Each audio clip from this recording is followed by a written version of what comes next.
अवधूत चिंतन श्री गुरुदेव दत्त. कधी कधी आयुष्य अंधारानं वेढून जातं. आजूबाजूचे सगळे लोक असले तरी मन मात्र एकटं होतं आणि अशा वेळी कुणीतरी अदृश्य हात पुढे करून आपल्याला वाजवतात. तो हात म्हणजे गुरुकृपा. ही कथा त्याच कृपेची, एक अशी गोष्ट जी खरी आहे, जी एका सामान्य माणसाच्या आयुष्याला स्पर्श करते. अक्कलकोट जवळच्या गावात अरुण नावाचा तरुण राहत होता. साधं आयुष्य, साधं राहणीमान. आई वडील गेल्यापासून एकटंच राहत असे.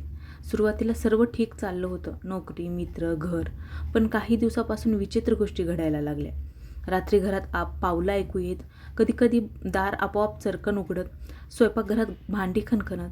अरुणला याचं काही कारण कळत नव्हतं. तो घाबरलेला, जास्त ताणात असायचा. एके रात्री झोपेत असताना त्याला कानात एक अस्पष्ट आवाज ऐकू आला. उठ उठ अरुण, सावध राहा. तो चकित होऊन उठला. घरात कुणीच नव्हतं. तो दिवसभर अस्वस्थ राहिला. मनात एकच प्रश्न, हे प्रेतबाधा आहे की माझा भ्रम आहे? काही दिवसांनी त्याच्या ऑफिसमध्येही अडचणी वाढल्या. नोकरीत चुका व्हायला लागल्या. सहकार्याशी वाद निर्माण व्हायला लागला. मनात सतत भीती. एका दिवशी अरुणचा अपघात झाला. जखम जास्त नव्हती, पण मन पूर्णपणे खचलेलं होतं. गावातल्या लोकांनी सांगितलं, ही नकारात्मक शक्ती आहे, तुला कुठेतरी शरण जायला हवं. पण अरुणला वाटलं, मी देवभक्त नव्हतो, मग देव मला मदत का करेल? पण त्या रात्री अरुण खूप उदास होता. तो एकटाच घरात बसून रडत होता. तेवढ्यात अचानक हलका प्रकाश पसरला, जणू कोणीतरी ज्योत पेटवली असेल तसा. ऐन घटकेला वातावरण बदललं. भीती नाहीशी झाली, श्वास मोकळा झाला, मन शांत झालं. आणि मग अरुणला कानात स्पष्ट आवाज आला, संकट तुझ्यावर नाही, तुझ्या घरावर आहे. उद्या गावाबाहेर पुरातन वडाच्या झाडाखाली ये.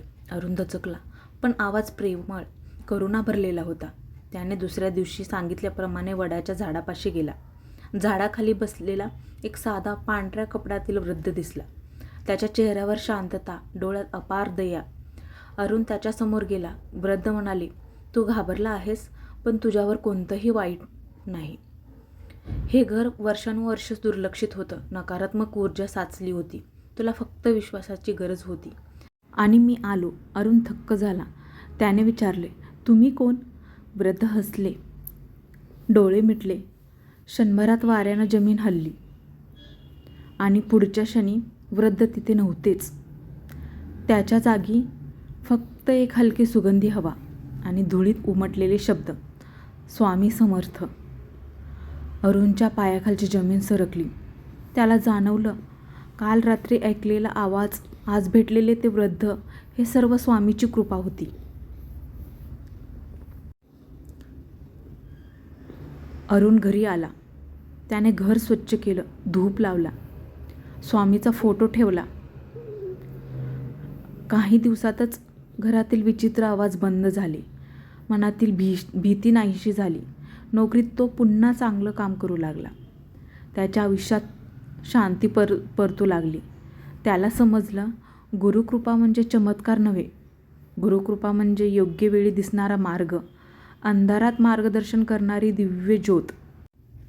कधी कधी आपण देवापासून दूर असतो, पण देव आपल्यापासून कधीच दूर नसतो. आपण हाक मारत नाही तोवर ते थांबून असतात. आणि एकदा आपण मदत मागितली की ते संपूर्ण ब्रह्मांड हलवून आपल्यापर्यंत पोचतात. ही कथा अरुणची आहे, पण यात प्रत्येकाची छाया दडलेली आहे. गुरु नेहमी नेमक्या क्षणी मदत करतात, फक्त आपण त्यांना ओळखलं पाहिजे. ही श्री स्वामी समर्थाची दिव्य कथा आवडली असल्यास लाईक करा, शेअर करा, सबस्क्राईब करा. धन्यवाद.